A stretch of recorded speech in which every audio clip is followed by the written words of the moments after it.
In this video, we're going to be talking about the percent of change, and specifically the percent of increase and the percent of decrease.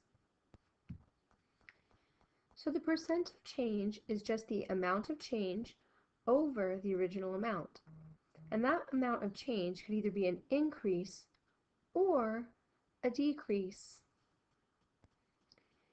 To find the percent of increase, we're going to take the new amount and subtract it from the original amount.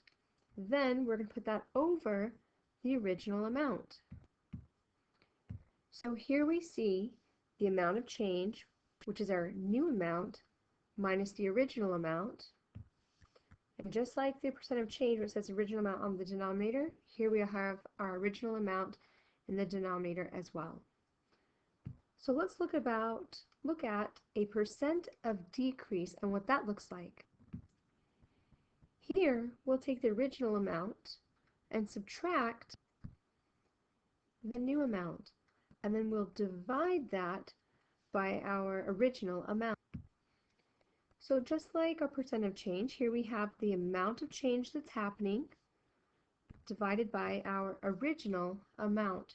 So really, it's just about where are you putting the original amount? Is it going in the front or in the back of your subtraction problem? So for percent of increase, our new amount goes in the front, and for percent of decrease, it goes in the back. So we're also going to talk a little bit about the percent of error. So the percent that an estimated quantity differs from the actual amount is our percent of error. And we have a little fraction to help us with that as well. So we can calculate our percent of error by taking our amount of error and dividing it by the actual amount.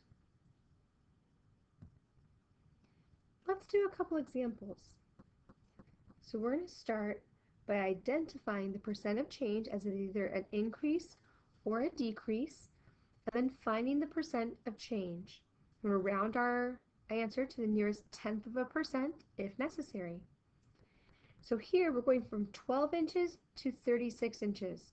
So are we going up or down in value?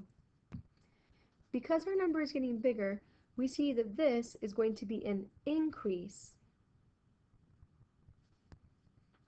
So remember that our equation here was our new amount minus our original amount divided by the original.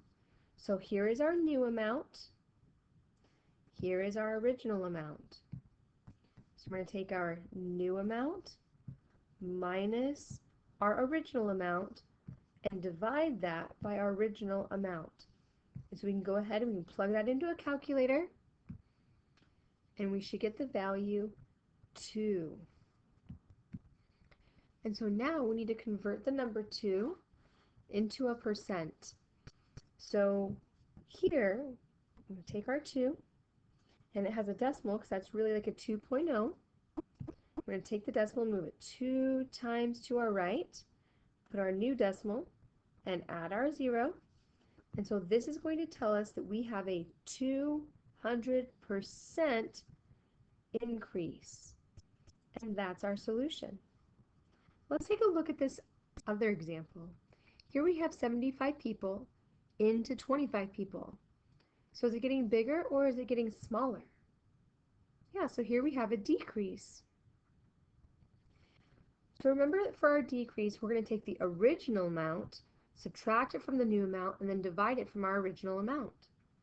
So our original amount is 75 people, and our new amount is 25. So we'll take our original amount, subtract our new amount, and divide that by our original amount. Then we're going to take that and plug it into the calculator, where we get the value 0.667, because a 6 is just repeating, so we'll write 0.667. So now we're going to take our 0.667 and we're going to take that decimal place and move it 2 times to the right so we can turn it into a percent. And that's going to give us a 66.7% decrease. And that's our solution.